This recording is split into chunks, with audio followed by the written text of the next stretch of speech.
Bien, con nosotros Pavelis. Yo quiero hacer un canto para agradecerle a Pavel, ahora que estamos ya finalizando el año.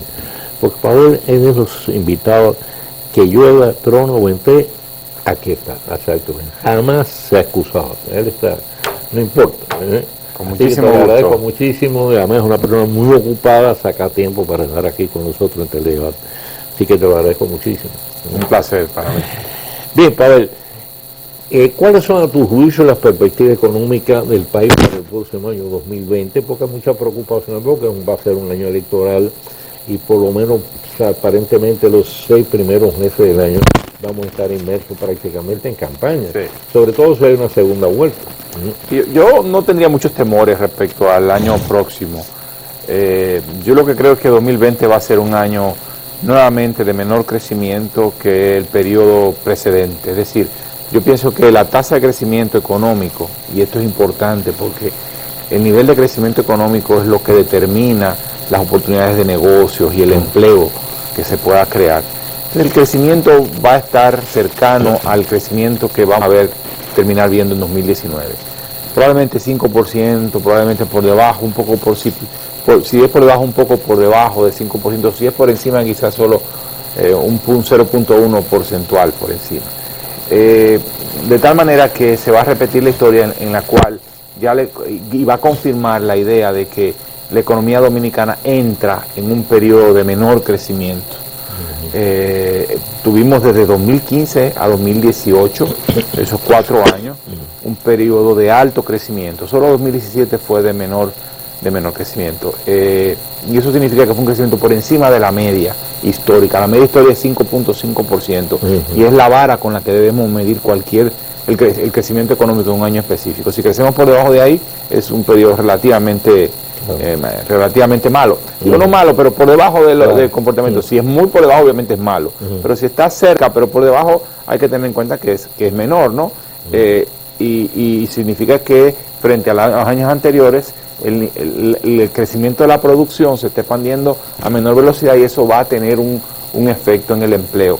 Y ya lo estamos viendo. 2019 crecimos menos que 2018 y ya las cifras de desempleo empiezan a subir.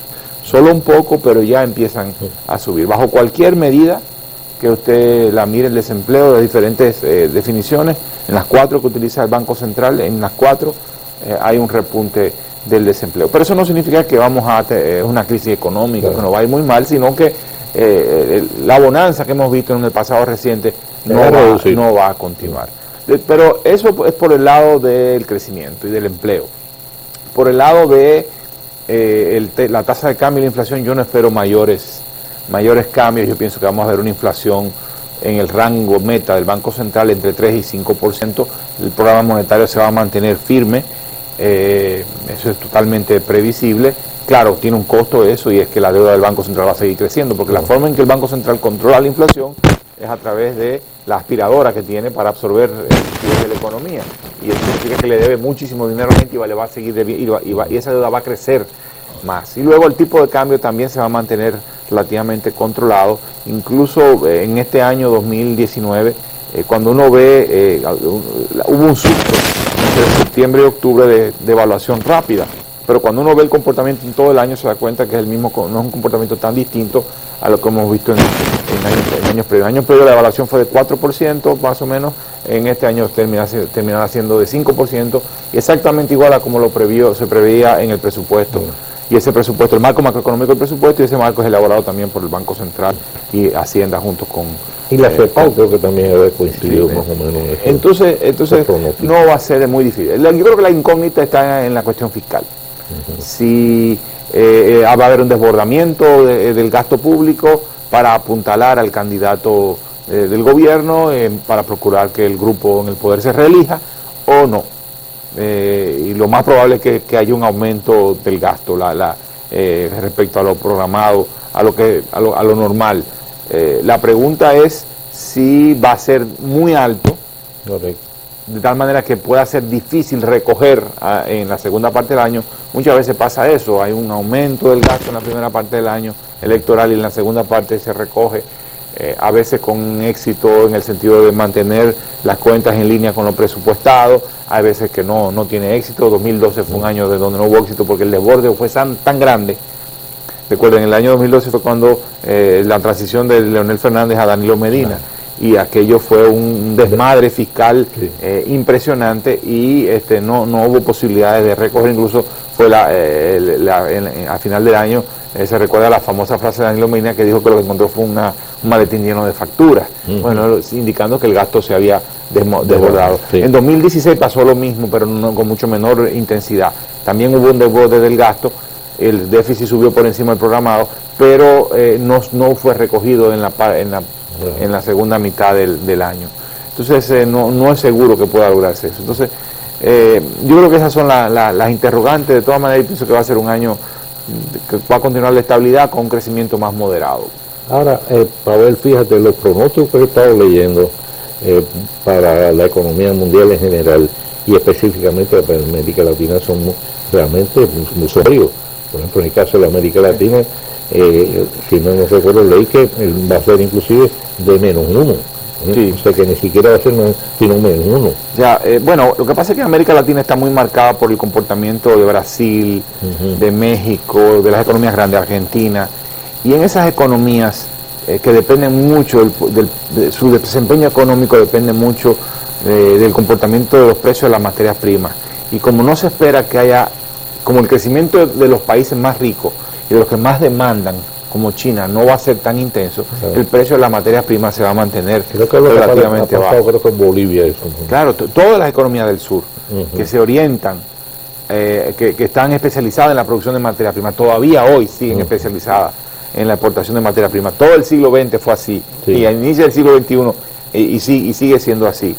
En la medida en que los precios de la materia prima no suban, pues esas economías van a estar sufriendo de problemas económicos. Es lo que pasó en la década hasta 2012, que entre 2002 y 2012, el llamado superciclo, es decir, el periodo en el cual los precios de la materia prima fueron tan altos que le fue muy bien a la región y logró reducir la inflación y reducir la pobreza de manera muy significativa, junto con programas sociales, gobiernos más de izquierda. Esa combinación te dio un efecto importante, pero ahora el crecimiento, la economía, cualquier gobierno que esté ahí, cualquier cuño, va a tener problemas porque las materias primas no hay.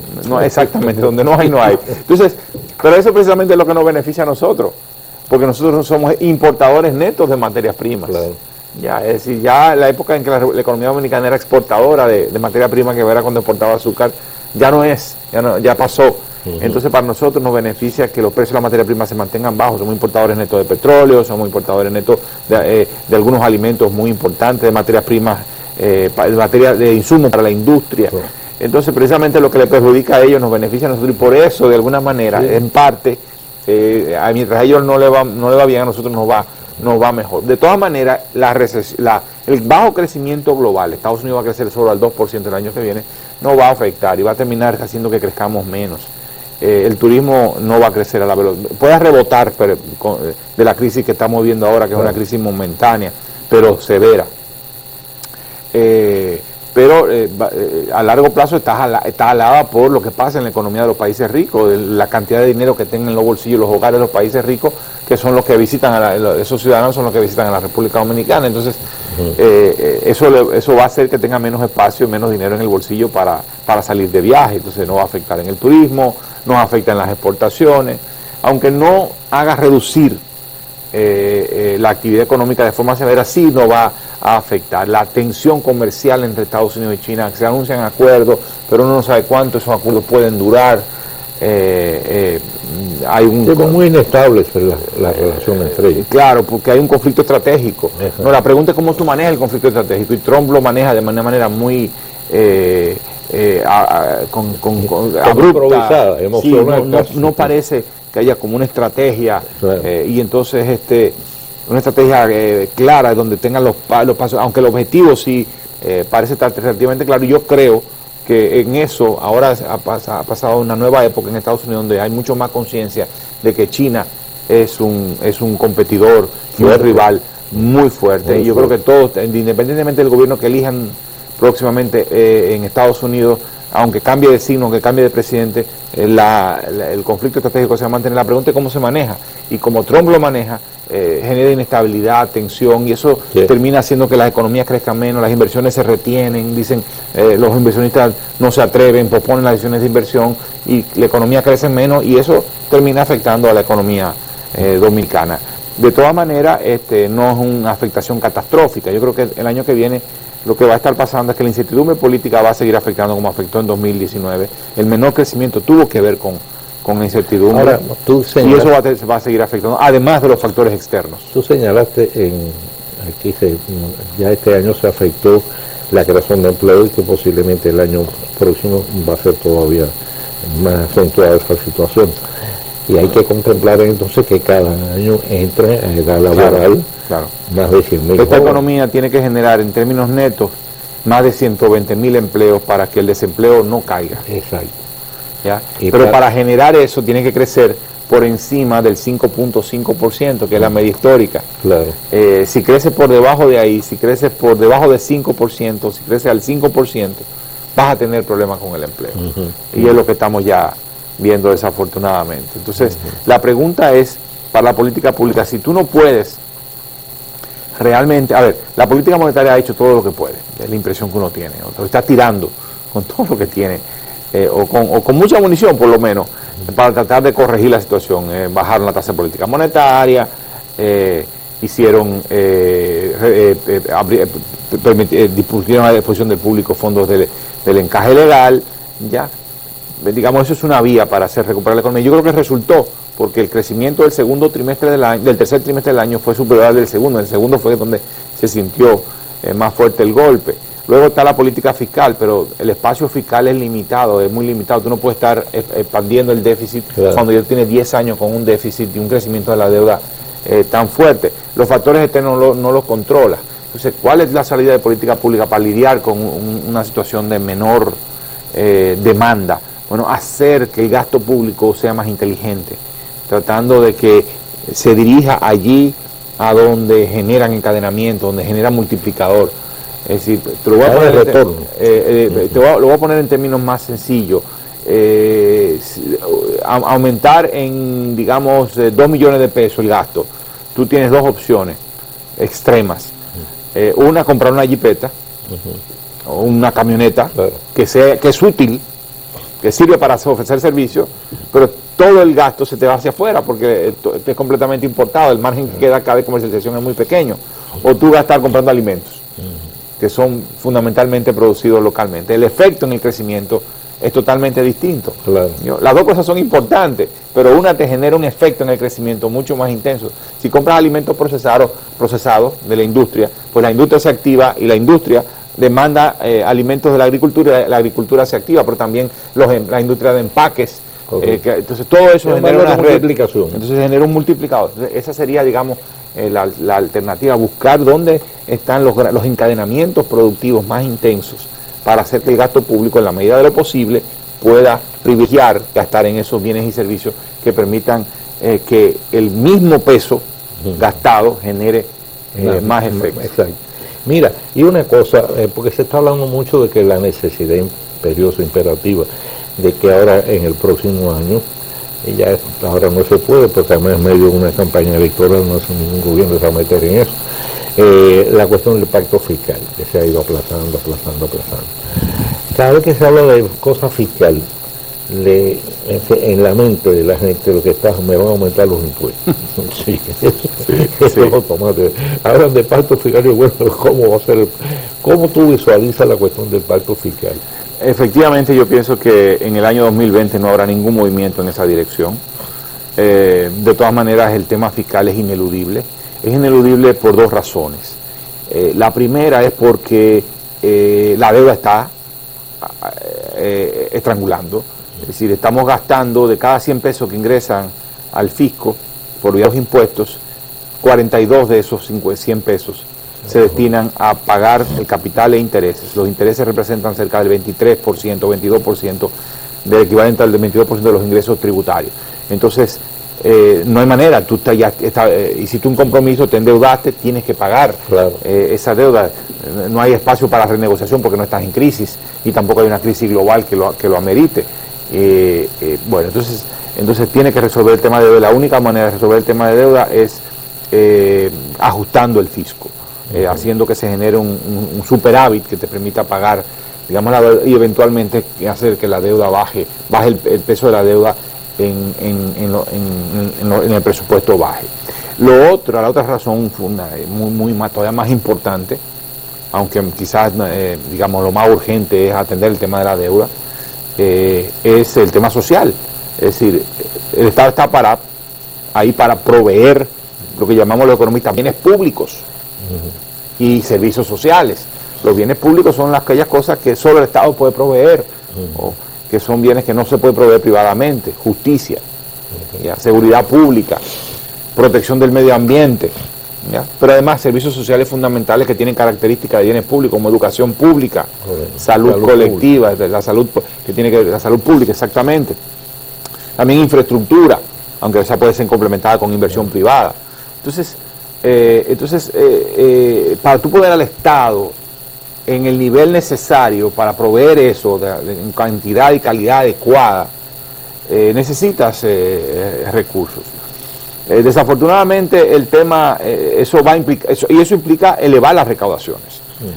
Pero no solo elevar, implica varias cosas, entre ellas, primero, contener el gasto público y generar un superávit que te permita enfrentar la deuda.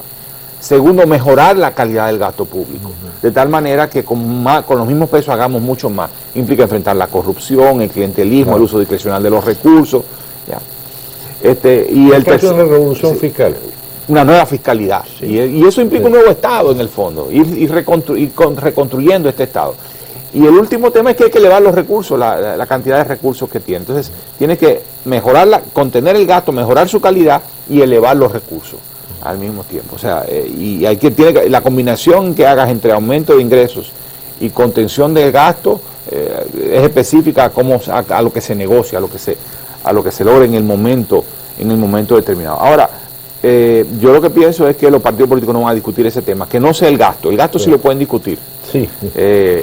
Y ya de hecho el PRM ha hablado de mejorar la calidad del gasto público, es un punto fundamental en su programa de gobierno. Los otros dos partidos no han planteado qué es lo que van a hacer con ese tema. Entonces, y yo creo que eso es un paso importante, pero es solo una de las patas. Me preocupa que no se trabaje la otra pata, que es el tema de los ingresos, y eso es ineludible. Unas recaudaciones tributarias del orden del 14% del PIB no es absolutamente insuficiente. El problema, Pavel, es que hay tanta evasión. Bueno, cuando a mí me dicen, bueno, es el 14%, bueno, es el 14%, no, es el 0 para alguna gente y es el 28%. Bueno, vamos, entonces, es un 14% del PIB, pero con enormes niveles de desigualdad. Claro. Y esa desigualdad se da de hecho y de derecho.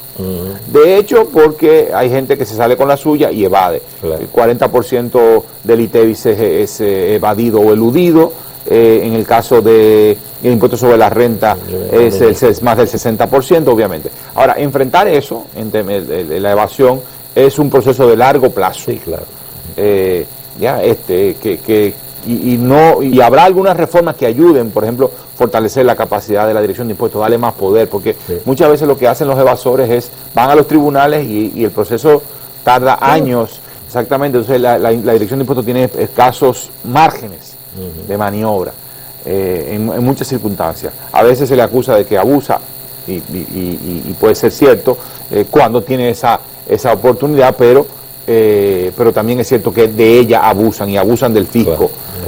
Ahora, entonces yo pienso que habrá que rebalancear los ingresos para uno, entonces el aumento en los ingresos es inmediato. O sea, no podemos esperar a reducir la evasión. Claro, o sea, hay que enfrentar. Ahora, eso se hace, como usted bien lo sugería, rebalanceando. Es decir, no puedes cargar a los que ya están pagando más. De hecho, el propio Danilo Medina lo reconoció cuando dijo ya las tasas impositivas no pueden subir más. Entonces, hay que expandir la base. Yo creo que es general. Significa poner a más gente a pagar. Ahora, eso no lo puedes hacer solamente. Primero, tú tienes que... hay una animadversión muy fuerte al tema impositivo.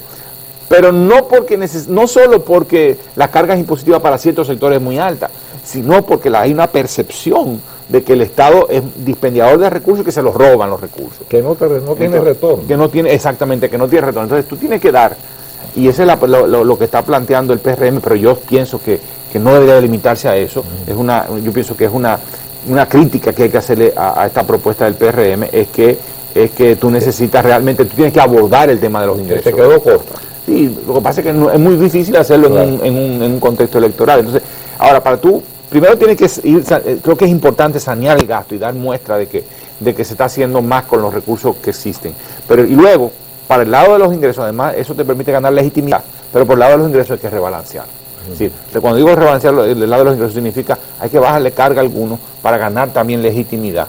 Por ejemplo, en el caso del ITEVI, probablemente no haya ninguna otra opción que bajar la tasa del ITEVI, la tasa general del 18%, para poder cobrarle a otros bienes. Quizá considerar la posibilidad de a esos nuevos bienes que se incorporarían a la base del ITEVI, no grabarla con el 18, sino grabarlo con una tasa más baja. Correcto. Y bajando la tasa general. Pero el efecto recaudador neto tiene que ser positivo. Se hizo en una ocasión, hace años, había unos ITEVI diferentes. Sí, claro, entonces, y ahí se mostró que se podía. Claro. No, hay gente que no le gusta eso, porque dicen que entonces te pasan productos grabados de una tasa como de otra tasa. Pero para eso está el Estado. Y tiene que haber fiscalización y las diferencias de tasas tienen que ser de tal manera que no puedas pasar un producto por otro. Correcto. Ya, por ejemplo, tú puedes pasar un queso otro queso, pero no puedes pasar una motosierra por por arroz. Entonces ese tipo de diferencias se puede establecer. Clavel, muchas gracias. Como siempre, todos las informaciones que tú das y los pronósticos que hacen son muy acertados, muy interesantes, así que te lo agradezco mucho. Y aprovecho ya que estamos en la fiesta esta de Navidad para desearte todas las cosas buenas para ti y tu familia. Igualmente. Y que el año 2020 sea bueno para ti, pero para todos los dominicanos. Eso esperamos. Muchas gracias. Bien, hacemos la pausa y regresamos con el tiro rápido este día.